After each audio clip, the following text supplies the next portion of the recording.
ಆತ್ಮೀಯ H16 news ಅರ್ಥಾತ್ ಸೀತಾರಾಮ್ ನ್ಯೂಸದ ವೀಕ್ಷಕರೇ, ನಾನು ನಿಮ್ಮವ ಆಯುಧ ಮಲ್ಲಪ್ಪ ಜೊತೆ ಅವರು. ತಾವು ಈಗ ಸುದ್ದಿಗಳ ಲೋಕಕ್ಕೆ ಎಂಟ್ರಿ ಹೊಡಿತಾ ಇದ್ದೀರಿ. ಈ ಸುದ್ದಿಗಳನ್ನು ಪ್ರತಿಯೊಂದು ನೋಡೋ ಜೊತೆಗೆ ನಿಮ್ಮ ಅಭಿಪ್ರಾಯಗಳನ್ನು ಹಚ್ತಾ ಇರಿ. ಯಾಕಂದರೆ ಈ ಸುದ್ದಿಗಳು ನಿಮಗಾಗಿ, ನಿಮ್ಮ ಬದುಕಿಗಾಗಿ, ನಿಮ್ಮ ವೈಚಾರಿಕೆಗಾಗಿ, ನಿಮ್ಮ ತಿಳುವಳಿಕೆಗಾಗಿಯೂ ನಿಮಗೂ ಗೊತ್ತು. ಜೊತೆಗೆ ನಮಗೂ ನಿಮ್ಮೊಂದಿಗೆ ಇದೊಂದು ಮಾತಾಡುವಂಥ ಜೊತೆಗೆ ಸುದ್ದಿಗಳನ್ನು ಬಿಡುವಂಥ ಕೆಲಸ. ಈ ಕೆಲಸದಲ್ಲಿ ನಾವು ನಿಮ್ಮೊಂದಿಗೆ ಇದ್ದೀವಿ ಅಂತ ಹೇಳ್ತಾ ನೋಡ್ತಾ ಇರಿ ಸುದ್ದಿಗಳನ್ನು. ಕಾಂಗ್ರೆಸ್ ಪಕ್ಷದ ಒಂದು ಕಾರ್ಯಕ್ರಮ ಮಾಡುವಂಥ ಸಂದರ್ಭ ಬಿಜೆಪಿಯವರು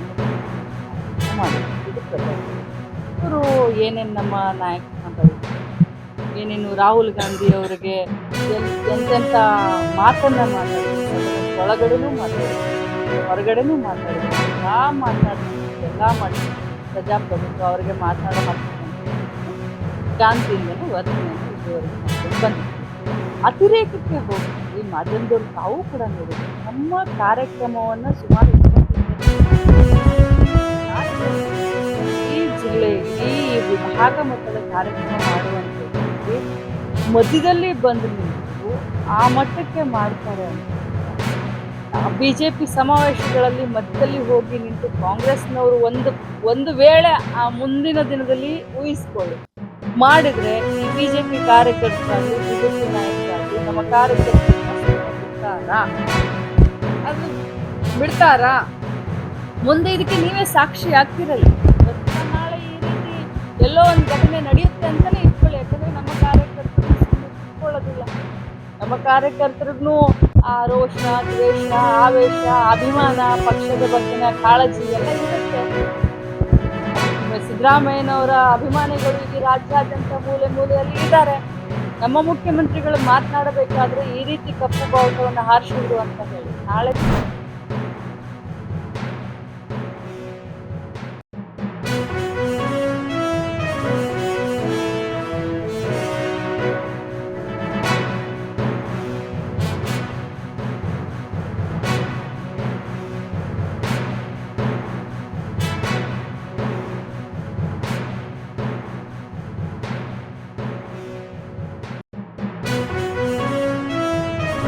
ಹಣ ಈಗಾಗಲೇ 3 ತಿಂಗಳ ಮಾರ್ಚ್ವರೆಗೆ ಹಣ ಈಗಾಗಲೇ ನಮ್ಮ ಇಲಾಖೆಗೆ ಫೈನಾನ್ಸ್ ಡಿಪಾರ್ಟ್ಮೆಂಟಿಂದ ಜನವರಿ, ಫೆಬ್ರವರಿ, ಮಾರ್ಚ್ ಈಗಾಗಲೇ ನಮ್ಮ ಖಾತೆ ಇದಾಗಿದೆ. ಇನ್ನೇನು ನಾವು ಅವ್ರಿಗೆ ಹಾಕ್ಬೇಕಷ್ಟೇ.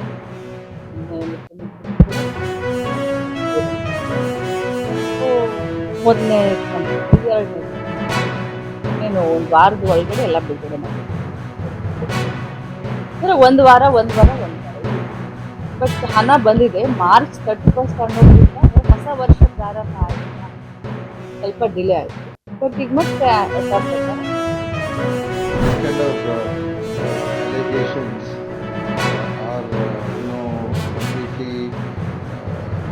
unfounded and baseless.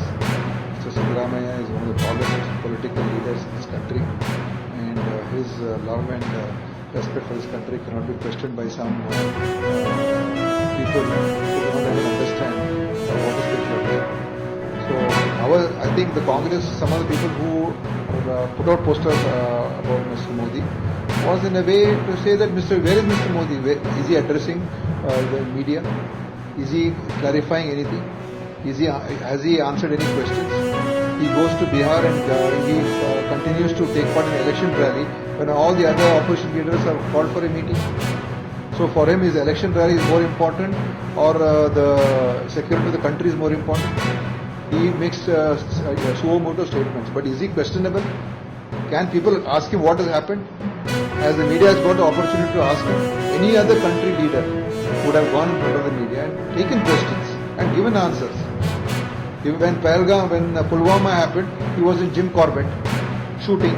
Even after the incident came to light, he still continued to finish his shooting. And now when this happens here in Pahalgam, he hangs around in Bihar because for him election, and there he gives a fiery speech. For what? To make use of that for his political gain. That shows to what levels Mr. Modi can sink to. And for him, everything is to take advantage of. Pulwama helped him in his Lok Sabha election. Godhra helped him in his Gujarat election. Now this he is using for his Bihar election. You should think of the country first. What is your priority? So that is why the poster was put out. No, because we want him to come and sit and talk to our leaders, talk to the people. And he is not there. Just giving a speech and giving one Twitter statement and Man Ki Baat. It's a one-way traffic, one-line communication, monologue. He says what he wants and then goes away. Has the media held him accountable? Have you held him accountable? Is any of the TV channels holding Mr. Modi accountable for the security failure, for his lack of, for the way he has behaved? Nobody, you people don't hold him accountable. So what do you have to say for that? Because if the media is so scared of Mr. Modi, then what can we do? ಆತ್ಮೀಯರೇ, ಎಲ್ಲ ಸುದ್ದಿಗಳನ್ನು ನೋಡಿದ್ರಲ್ಲ, ಏನು ಅನಿಸ್ತು ನಿಮಗೆ? ಇದರಲ್ಲೇ ನಿಮ್ಗೆ like ಆಗಿರ್ಬೋದು, ಡಿಸ್ಲೈಕು ಆಗಿರ್ಬೋದು, ಕಾಮೆಂಟ್ ಬೇಡಪ್ಪ ಅಂತ ಅನಿಸಿರ್ಬೋದು, ಕಾಮೆಂಟ್ ಮಾಡಬೇಕಪ್ಪ ಅನಿಸ್ಬೋದು, ಶೇರ್ ಮಾಡಬಾರ್ದಪ್ಪ ಅನಿಸಿರ್ಬೋದು, ಅದು ಮಾಡಬೇಕು ಅನಿಸಿರ್ಬೋದು. ಏನಾದರೂ ಆಗಲಿ ಶೇರ್ ಮಾಡ್ತಾಯಿರಿ, ಈ ನ್ಯೂಸ್ಗಳನ್ನ ಹಂಚ್ತಾ ಇರಿ, ಜೊತೆಗೆ ಇದಕ್ಕೆ ಸಬ್ಸ್ಕ್ರೈಬ್ ಆಗ್ತಾಯಿರಿ ಅಂತ ಹೇಳ್ತಾ H16 ನ್ಯೂಸ್ ಅರ್ಥಾತ್ ಹೇ ಸೀತಾರಾಮ್, ಇದು ಸತ್ಯದ ಕೈಗೆ ನಡಿ. ವಂದನೆಗಳು.